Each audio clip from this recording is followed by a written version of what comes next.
ဟုတ်ကဲ့ကျွန်တော်လေးစာပေးလေးလာဆင်းပြီးတော့အမတို့အသေးစိတ်လေးရှင်းပြပြပါမယ်နော်ဟုတ်ကဲ့ကျေးဇူးတင်ပါတယ်ဗျဟုတ်ကဲ့ပါဟုတ်ကဲ့ပါဗျ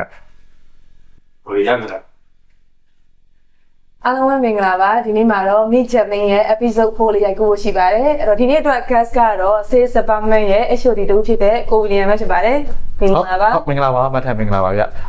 ကျွန်တော်ကတော့ Sales Department က William ပါအဓိကတော့ကျွန်တော်တို့ဒီစက်ရုံအလုပ်ရုံ warehouse နဲ့ပတ်သက်တဲ့ဆက်တာကိုအဓိကတောင်းရင်ထားတဲ့ဒီ head of sales တယောက်ဖြစ်တယ်ပေါ့နော်ဟုတ်ကဲ့ပါဗျဟုတ်အဲ့ဆိုရင်ဒီ Japanese ရဲ့ပေါ့နော် Sales Department အကြောင်းလေးရဲ့ Sales Survey ရဲ့အကြောင်းလေးကိုအချင်းချင်းလေးတစ်ချက်လောက်ရှင်းပြပေးလို့ရမလားဟုတ်ကဲ့ဗျကျွန်တော် Sales team ကတော့အဓိကဖြစ်ပေါ့နော်ဒီ Japanese ကိုဆက်သွယ်လာတဲ့ဒီ client တွေ customer တွေရဲ့ကျွန်တော် inquiry ကိုကျွန်တော်ဖုန်းဆက်ပြီးတော့ကျွန်တော်ဖြေချပေးရုံနဲ့မကပဲလူကိုယ်တိုင်အခမဲ့တွားရောက်စစ်ဆေးပေးတာမျိုးတွေလုပ်ပေးပြီးပေါ့နော်customer client တွေမှာတွေ့ရတဲ့ past issue ပေါ်မူတည်ပြီးတော့ကျွန်တော်အကောင်းဆုံးအကြံပေးဆွေးနွေးတာမျိုးတွေကျွန်တော်လုပ်ပေးပါတယ်ဗျဟုတ်အဲ့ဆိုရင်လူကိုယ်တိုင်စာပေးသွားဆင်းပေးတာမျိုးပေါ့နော်ဟုတ်ကဲ့ပါဟုတ်ပါတယ်ဗျသွားဆင်းတဲ့အခါမျိုးမှာရောကြုံတွေ့ရတဲ့အခက်အခဲမျိုးလေးရှိတာပေါ့အဲ့ဒါလေးတစ်ချက်လောက်သိပေးဟုတ်ကဲ့ဗျအခက်အခဲတွေတော့ကြီးမားတော့ကျွန်တော်တို့မှတော့မကြုံအောင်ပေါ့နော်ဒါပေမဲ့မန်နိုင်ပြောရင်တော့နောက်16လောက်ထဲကဒီ Japanese ကဒီ market ထဲမှာကျွန်တော်တို့ရှိနေရပါတော့အဲ့တော့ကျွန်တော်ပြောမှဆိုရင်အစပိုင်းမှာတော့ကျွန်တော်တို့ဒီ market awareness ရဖို့တော့အများကြီးစူးစမ်းရမျိုးတွေရှိတယ်ပေါ့နော်ဒါပေမဲ့အဲ့တက်လည်းကျွန်တော်တို့ကပြောဆိုတော့ဒီကျွန်တော်တို့မှကျွန်တော်အရန်ကောင်းတဲ့ဒီ training team တစ်ခုရှိရပေါ့နော်training team ကကျွန်တော်တို့ external customer တွေကိုကျွန်တော်တို့ကtraining ပေးရုံတော့မကပဲပေါ့နော်ကျွန်တော်ဒီ internet မှာရှိတဲ့ဝန်ထမ်းတွေကိုလည်းအလုပ်စ join တဲ့ချိန်ကနေစပြီးပေါ့နော်ဒီ personal ပတ်သက်တဲ့အကြောင်းတွေကိုကျွန်တော် up to date knowledge တွေကျွန်တော်က customer ကို communicate လုပ်တဲ့ခါကျရင်ဘယ်လိုမျိုးတွေနဲ့ပြောဆိုရမလဲဒီ customer အကောင်းဆုံး solution အကြံဉာဏ်တွေဘယ်လိုပေးရမလဲဆိုတာမျိုးတွေပတ်သက်တဲ့ဒီ knowledge training ကိုကျွန်တော်ကအများနဲ့ရရှိနေရပေါ့နော်နောက်တစ်ခုကဘာလဲဆိုတော့ကျွန်တော်တို့မှာပေါ့နော်ဒီ in-house entomologist ဆိုတဲ့ဒီပုံမှန်ဗီဇပညာရှင်လည်းကျွန်တော်တို့မှာရှိရပေါ့နော်အဲ့တော့သူရှိနေခြင်းအဖြစ်တော့ဘာအားချက်ရှိလဲဆိုတော့သူဆိုရင်ကျွန်တော်က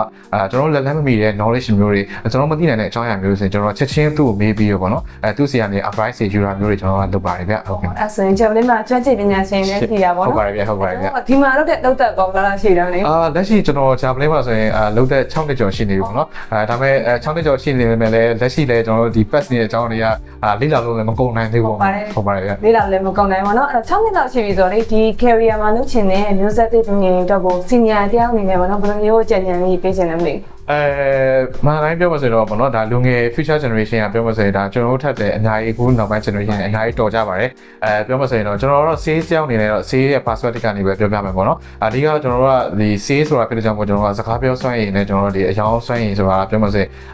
လေ့လာကြည့်မှဆိုရင်အရန်စိတ်ဝင်စားဖို့ကောင်းတဲ့အရာပေါ့လူတွေနဲ့ကျွန်တော်တို့ကcommunicate လုပ်ရတာဖြစ်တဲ့ကြောင့်မို့လူတွေကြောင်းပို့ပြီးတော့သိလာနိုင်တယ်ပေါ့နော်အဲ့တော့ကျွန်တော်တို့ကလူငယ်တွေအကြံပေးချင်တာကဘာလဲဆိုတော့လူငယ်ဖြစ်တဲ့လျောက်ပေါ့နော်အရာရာစူးစမ်းလေ့လာနိုင်လို့ရတယ်အခုကိစ္စပို့ဆိုးတာပါလဲဆိုတော့ဒီပို့ဆိုးရဆိုတော့ပိုကောင်းတာပေါ့ပြောမှာပဲဟို technology ကလည်းအရန် advance ဖြစ်လာတယ် AI နည်းပညာတွေကအများကြီးဖြစ်လာကြအောင်ပေါ့တခုဆိုရင် AI ကိုမေးလိုက်တာနဲ့ဘာမှမဆိုပုံသိနိုင်တဲ့အရာမျိုးပေါ့နော်ဒါပေမဲ့ဆိုတော့စကားပြောစွမ်းရည်နဲ့ဒီအယောင်တစ်ခုကိုက closing လုပ်တဲ့ခါမျိုးမျိုးဆိုရင်ကျွန်တော်စကားကိုစလေဆုံးဘယ်လိုမျိုးပြောပြီးတော့ဘယ်လိုမျိုး closing လုပ်မယ်ဆိုတာမျိုးကြတော့ AI နဲ့ AI ကိုခိုင်းလို့လည်းမရဘူးပေါ့နော်ဒါမျိုးတွေကျွန်တော်ကိုယ်တိုင်လေးလာတင်ယူကြည့်မှပဲ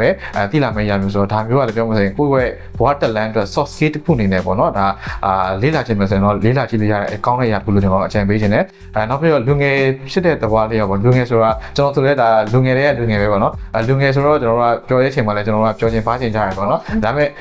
ပြောခြင်းချိန်မှာလည်းပြောပါပြီးပေါ့နော်လေးစားရှိတာတွေလည်းပြောတော့ကိုကစဉ်းစားမပြတ်ပေါ့နော်ဒီလက်ရှိ kid ရဲ့ trend နဲ့အညီအများနဲ့လေးစားနေဖို့လည်းကျွန်တော်ကတော့အကြံပေးတိုက်တွန်းခြင်းပါတယ်ဗျခုပြောသွားလေအရင်ကောင်းပါတယ်အဲ့တော့နောက်ဆုံးပိတ်နေနဲ့ personal question လေးခုလောက်မေးကြည့်လိုက်အဲ့တော့ကိုယ့်ရဲ့ secret fan fact တစ်ခုခုပေါ့နော်အဲ့ဒါမဟုတ်လေ secret ability ဘာလေးများရှိနေဆိုတော့ပြပြပေးလို့ရမယ်secret fan fact ဆိုရင်တော့လက်ရှိစီကျွန်တော်ရှုံးချင်ပါလိမ့်ရှင်ပါပေါ့နော်လက်ရှိကျွန်တော်လက်ရှိတော့ single တယောက်ပါပဲပြော secret ability ကတော့ကျွန်တော် hint ချတာအရင်ချိန်ပါတယ်ကျွန်တော်ပိတ်ရက်ဒီမှာဆိုလဲကျွန်တော်hint ချပါတယ်အဲ့လိုမျိုးဆိုတော့ okay မထလို့ဒီလာမယ်ဆိုလဲ hint ချပြပါပါဗျOkay ပါဆိုရင်အင်းလေးစာလေးပေးထားအောင်ဟုတ်ကဲ့ပါပေးထားလိုက်ပါမယ်ဟုတ်ကဲ့ပါကျေးဇူးအများကြီးတင်ပါတယ်ဟုတ်ကဲ့ပါဗျဒီဗီဒီယိုလေးကိုအဆုံးထိကြည့်ရှုပေးရတဲ့အတွက်ကျေးဇူးအများကြီးတင်ပါတယ်နောက်လာမယ့်အပိုင်းတွေမှာလည်းဘယ်လိုမျိုးစိတ်ဝင်စားဖို့ကောင်းတဲ့အကြောင်းအရာတွေကိုတင်ဆက်ပေးသွားမယ်ဆိုတာသိရအောင်လို့ Japanese ရဲ့ Facebook page နဲ့ TikTok account လေးတွေကို follow လုပ်ပေးခဲ့ဖို့ပြောချင်ပါတယ်ကျေးဇူးတင်ပါတယ်ဟုတ်ကျေးဇူးတင်ပါတယ်